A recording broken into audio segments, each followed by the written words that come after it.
समोसे पकौड़े के साथ खाई जाने वाली एक ऐसी स्पेशल चटनी या खट्टी मीठी सी चटनी आप घर में आसानी से बना सकते हैं। तो इसी रेसिपी के साथ आज हम आपकी खिदमत में हाजिर हैं। अस्सलाम वालेकुम व्यूअर्स, मैं हूं साइदा राशद। तो आज हम खुबानी की चटनी बनाएंगे और वो भी इतनी मज़े की होगी कि आप ये वाली चटनी पूरा रमज़ान शरीफ बना के खाना पसंद करेंगे। तो रात भर मैंने खुबानी को धो के ना पानी में भिगो दिया था और इसी पानी के साथ हम ना इसको ग्राइंड कर लेंगे, क्योंकि ये पानी जो है ना खट्टा मीठा सा हो गया है और इसको ज़ाया बिल्कुल नहीं करना। ये साफ पानी है, इसको ना अच्छे तरीके से हमने ब्लेंड कर लेना है। तो फिर हम एक बर्तन में निकाल लेंगे जिसमें कि हमने ये चटनी बनानी है। इसी तरह बाकी खुबानी को भी हम ग्राइंड कर लेंगे। तो ये 2 मिनट में हो जाएगी, क्योंकि ये रात भर भिगोने से काफ़ी फूल गई थी। तो इसी तरह की हमें खुबानी चाहिए थी, इसके साथ चटनी बहुत ही मज़े की बनती है। तो अभी काफ़ी गाढ़ी थी, मैंने इसमें ना आधा ग्लास पानी का शामिल किया है। जितनी कि अब गाढ़ी है इतनी होनी चाहिए, क्योंकि समोसे और पकौड़े के लिए हम बनाने जा रहे हैं। तो इसमें थोड़ा सा पानी और शामिल करेंगे, क्योंकि पकने के दौरान भी ये गाढ़ी हो जाएगी।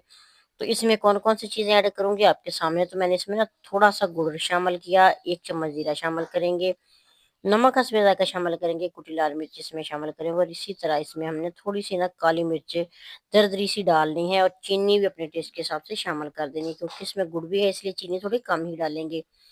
तो सारी चीज़ों को मिक्स करने के बाद चूल्हे पे रख देंगे और हल्की आँच पे इसको ना पका लेंगे। ये वाली स्पेशल खुबानी की चटनी हम घर पे ही बनाते हैं, क्योंकि जो भी हम बाज़ार से चटनी खरीदते हैं, समोसा, पकौड़ा या रोल वगैरह, उसके साथ जो चटनी बनाई होती है, उसमें उन्होंने अरारोट डाला होता है या फिर कोई ऐसे कॉर्नफ्लोर वगैरह की डाली बनाई होती है। तो हम ये स्पेशल चटनी बना रहे हैं खुबानी की। तो अच्छे तरीके से इसको पकाते जाएँगे, आँच थोड़ी तेज़ कर लेंगे ताकि थोड़ी-सी ना जल्दी पक जाए। जैसे ही ये गाढ़ी हो जाए, जितनी की आपको गाढ़ी चाहिए उतनी हो जाए, फिर इसमें 1 चम्मच भर के व्हाइट सिरका शामिल करेंगे और फिर से 2-3 मिनट के लिए पका लेंगे।